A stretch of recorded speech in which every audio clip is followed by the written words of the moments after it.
Welcome, ladies and gentlemen. I've seen a number of people on Discord struggling with photographing their mocks, and I thought a video on the subject might be helpful. I'll be using the Edge of the World vignette I built for my Witcher fig bath on Flickr a while back as my example piece here, and we'll use only a phone, sunlight, and a piece of paper to turn an amateur-looking shot like this one into a photo that is much more pleasant to the eye. So let's get started. One big issue I see people face is lighting. For a presentation shot like we're going to do here today, we want smooth, soft light, and it turns out that cloudy, overcast days give you just that kind of light for free. The clouds between the sun and you diffuse the light, making it soft and taking the edge off shadows, which is exactly what we need. Solid color backgrounds are a very easy way to elevate your presentation, so I've got a sheet of nice brown cardstock paper here. If you don't have anything like this in your household already, pay your local craft store a visit. A sheet like this shouldn't set you back a whole lot, and it's well worth it. Now I've got the build set up about a meter and a half away from the window on my left here, so I've plenty of light on my scene, but if you get noisy pictures you might be too far from the light, so try moving your setup closer to a window or take it outside if you can. And with that, let's hop into the manual mode on the phone. And the first thing I recommend changing is the white balance. Light can have many different color temperatures, some have a warmer hue, some are colder, and the camera constantly tries to estimate what a neutral white surface would look like under the current lighting conditions, but it does so based on what colors are in the image. So if you have a lot of vibrant browns in your picture like we have here with the background, the camera makes the image a lot colder to compensate for all the red hues that we have going on. And chances are that your neutral white and grey colours get a bluish or greenish hint in the process, and we don't want that. So setting the white balance to a preset matching the current lighting situation, in this case cloudy or overcast, eliminates that risk of prominent colours in your scene confusing your camera and making your picture look different than it actually should.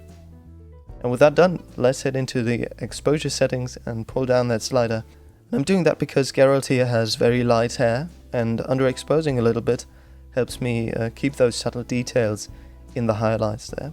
Now I don't want to underexpose too much, since I don't want to lose the detail on the black torso piece either. So it's a balancing game that's different for every subject, but maybe my thought process here helps you find the sweet spot for your shot. Now with those two settings changed, let's snap a picture and go right over into the phone's native editor app. If your phone's editor doesn't have the settings we're going to use here in a second, I'll put some free apps in the video description that have that functionality. Now then, I'll first raise the shadows a little bit to brighten up the checker printing on the torso, since we underexpose the image to keep the highlight detail. And speaking of highlights, I'll turn those down a tiny amount as well. I do this because the next thing on the list is to add some contrast, which brightens up the highlights again. Now be careful with the contrast, it's another one of those things you have to balance. Too much contrast can easily break a good picture, so just keep in mind, less is more. Let's head into the saturation settings now and see that you use a tool that allows you to address colors separately like this. Just raising the saturation as a whole quickly makes the background take over the picture, which we don't want. So let's edit some colors individually here, starting with the yellow shades. That's where the tan colors are, and I want to make those pop just a little more. The greens, on the other hand, are a little too flashy for my taste, so I'll lower their saturation a little bit here. And with that done, let's head back into the contrast and see if we can add a little more punch without losing the shadow and highlight detail. Now the highlights do become a little washed out, so to fix that we'll put them down a little more in the highlight setting here.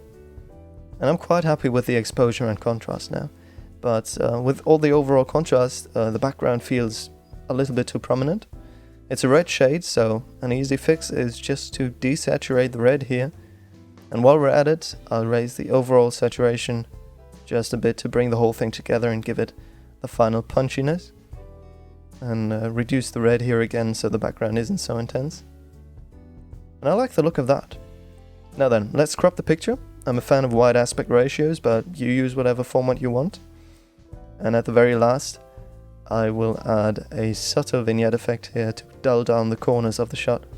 You want the brightest parts of your picture to be on the subject to catch the eye, and any bright bits like reflections on the background can be distracting, so we want to avoid those. And with that, I would call it done. Let's save this picture. And here is the unedited shot, and this is what we turned it into. And I think that's a rather presentable picture, isn't it? Let me know what you think in the comments below. I hope this video was helpful. If you know someone who could use these tips, share the video with them. Write a comment or hop on my Discord server if you have any questions. And if you learned something from this video, share your results in the workshop Discord server. I'd love to see them. And with that, have a great day and keep bricking.